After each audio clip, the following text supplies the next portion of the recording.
আসসালামু আলাইকুম। সবাই কেমন আছেন? আশা করি সবাই অনেক ভালো আছেন। আজকের একটি নতুন ভিডিও নিয়ে চলে আসলাম।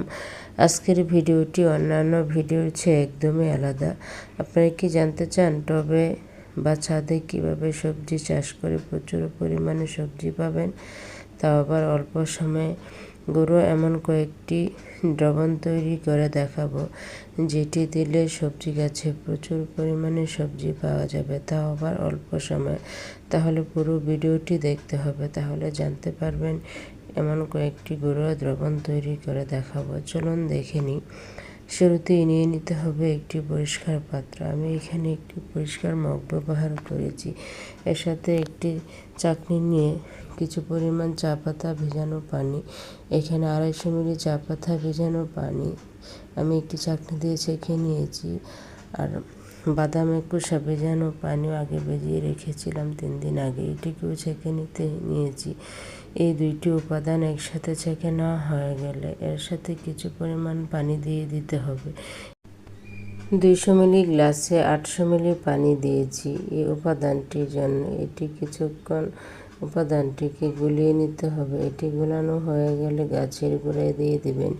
এটি আপনারা মাসে 2 বার মরিচ গাছে বা যে কোনো সবজি গাছের গোড়ায় এটি আপনারা দিয়ে দিবেন। এতে করে দেখবেন যে কোনো সবজি গাছে বা মরিচ গাছে প্রচুর পরিমাণে মরিচ হবে। দেখুন, আমার এটি দেওয়ার 1 সপ্তাহ পর দেখুন আমার গাছটি কি সুন্দর সবুজ এবং সতেজ হয়েছে। দ্বিতীয় আরেকটি দ্রবণ তৈরি করে দেখাবো, চলুন দেখে নিই। শুরুতেই নিয়ে নিতে হবে একটি পরিষ্কার বালতি। আমি এখানে একটি পরিষ্কার বালতি ব্যবহার করেছি, আপনারা চাইলেও যে কোনো পরিষ্কার পাত্র নিয়ে নিতে পারেন। আমি এখানে 1 লিটার পরিমাণ পানি নিয়েছি। 1 লিটার পরিমাণ পানি নেওয়া হয়ে গেলে এর সাথে দিয়ে দিতে হবে চাল দেওয়ার পানি। আরও 1 লিটার পরিমাণ চাল দেওয়ার পানি দিয়ে দিতে হবে। দিয়ে এর সাথে দিয়ে দিতে হবে চা পাতা ভেজানো পানি। আমি এখানে চা পাতা ভিজিয়ে রেখে দিয়েছিলাম 6 ঘন্টা আগে।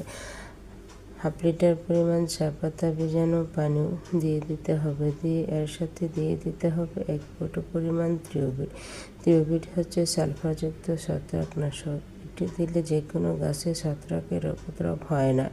এটি দিয়ে কিছুক্ষণ এটিকে গুলিয়ে নিতে হবে। এটি গোলানো হয়ে গেলে একটি মগ দিয়ে আবারও কিছুক্ষণ এটিকে উল্টিয়ে পাল্টিয়ে নিয়ে নিতে হবে। এটি উল্টিয়ে পাল্টিয়ে নেওয়া হয়ে গেলে এই দ্রবণটি গাছের গোড়ায় দিয়ে দিতে হবে।